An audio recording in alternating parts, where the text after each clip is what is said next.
I started to go and see a spiritual healer, and I used to go once a week, and it was almost kind of a beginners group that I went to, where people were just starting out in exploring spirituality and things like that. And we talked about the 7 days of the week, the 7 colours of the rainbow, the 7 chakras, the meaning behind different colours and where those colours were on the body and what that related to.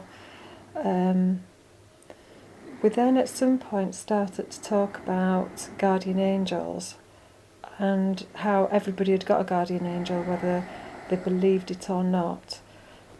And we talked about how we could get in touch with our guardian angel, because the majority of us had lost the ability to actually have any kind of communication with our guardian angel. So we talked about that quite a lot, and we talked about all the misconceptions of guardian angels being Red Indian chiefs and stuff like that, and actually they're not like that at all. It's not like somebody dressed up in a costume. It's just somebody that has chosen to look after you.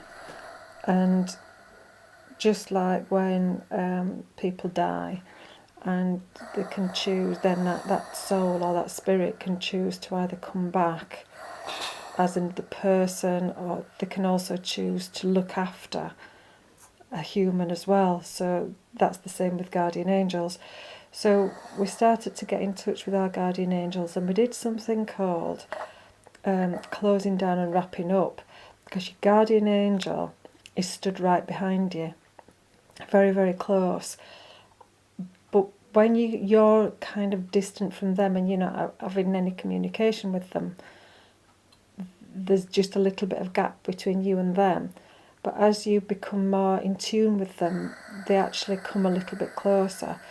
But we did this thing called, we learned how to do something called closing down and wrapping up, because as I understand it, there is the life force, which is a light that comes into the top of your head from above. And when you close down and wrap up, you actually do certain movements with your hands and your arms to pull the light over you and around you, and that kind of wraps your guardian angel in with you as well. But also we learn how to concentrate on almost communicating really with our guardian angel. And it just took time. I suppose it's like meditation and things like that. It just takes time to learn how to do it.